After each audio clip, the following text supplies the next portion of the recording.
नमस्कार दोस्तों आज फिर अस्वस्थ रहने के कारण कुछ विलंब रहा है आपसे मिलने का। परंतु आज एक विषय जो है कई दिनों से मेरे दिमाग में चल रहा था, जिस पर मैं चाह रहा था आपसे चर्चा करना। अभी पिछले कई दिनों से अखबार में झांगोर छांगोर किस नाम से एक धर्म परिवर्तन कराने वाला दोषी के बारे में खूब खबरें आ रही हैं और ऐसे लोगों को कानून के हवाले किया जाए, इनके खिलाफ कानूनी कार्रवाई की जाए, बिल्कुल उचित है। मैं समर्थन करता हूँ और अधिकांश पढ़ा लिखा समाज इसको समर्थन कर रहा होगा।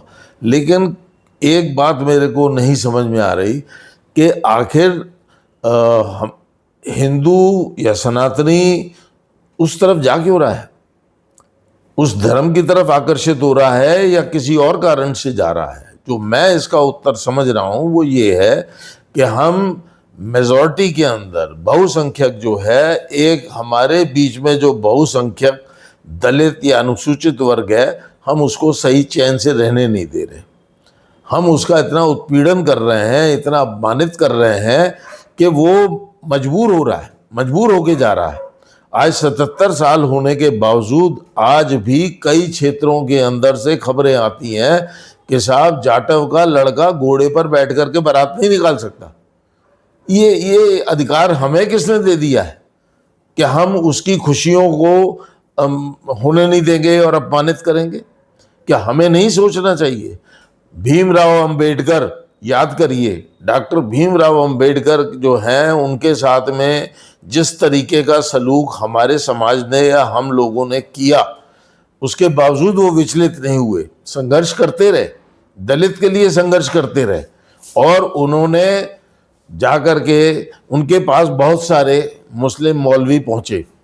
क्यों पहुंचे? क्योंकि बंटवारे के समय ये एक रूपरेखा बन रही थी कि जनसंख्या के अनुपात में मुस्लिम देश बनाया जाएगा और जनसंख्या जितनी ज़्यादा होगी उतना एरिया, उसको क्षेत्र ज़्यादा मिलेगा। और वो गए मौलवी और उन्होंने जाकर डॉक्टर भीमराव अंबेडकर से कहा कि साहब, ये हिंदू समाज आपको अपने में गिनता नहीं है, अपने पास बैठने नहीं देता, आपके हाथ का खाता नहीं है और ज़मीन पर आपको बिठाता है, मंदिर में जाने नहीं देता है, तो आप हमारे में आ जाइए। हमारे यहाँ मस्जिद में बैठ करके इकट्ठे नमाज पढ़ी जाती है, ईद पर हम एक दूसरे के गले मिलते हैं, हमारे यहाँ कोई परहेज नहीं है। लेकिन डॉक्टर भीमराव अंबेडकर ने सोच करके उन्हें कहा कि नहीं, अगर ऐसा हमारे साथ हो रहा है तो मैं पसंद करूँगा बौद्ध पंथ में जाना। और वो बौद्ध पंथ में चले गए और आज बहुत सारे उनके अनुयायी बौद्ध पंथ में हैं। लेकिन उस बौद्ध पंथ को भी हम गले नहीं लगा रहे, उसको भी हम मान के चल रहे हैं अलग। अब हमारे विषय बार बार हमारे लोगों में से ही मांग उठती है कि साहब, हमें आप जो है बैकवर्ड में कर दो। यानी जाट कहता है मुझे बैकवर्ड में कर दो, लोधी कहता है मुझे बैकवर्ड में कर दो, अहीर कहता है मुझे बैकवर्ड में कर दो। ये बैकवर्ड में करने लायक हैं? अब समय आ चुका है कि इन्हें बैकवर्ड में से निकाला जाए और जो आरक्षण दे रखा है अनुसूचित को भी, उसको भी निकाला जाए।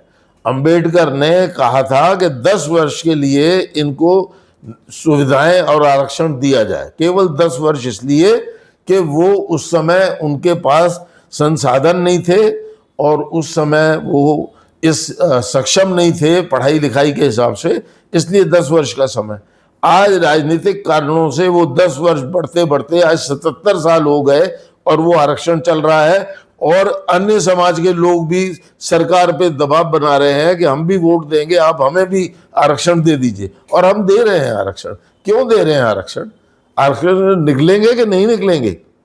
तो मेरा तो केवल एक ही आप सबसे अनुरोध है कि अगर आप भी मेरे से सहमत हैं तो अपनी सहमति का संकेत पूरे समाज को दीजिए कि ये जो आरक्षण है उस आरक्षण को लिमिटेड करिए। इसमें से जो बैकवर्ड समाज है वो बाहर निकालिए इनको बाहर। राजस्थान के अंदर मीना समाज है, क्या आपको लगता है कि वो अक्षम है? वो पढ़ाई लिखाई में भी सक्षम है और आज लगभग पूरे हिंदुस्तान के अंदर प्रशासनिक सर्विसेज के अंदर वो मीना समाज है।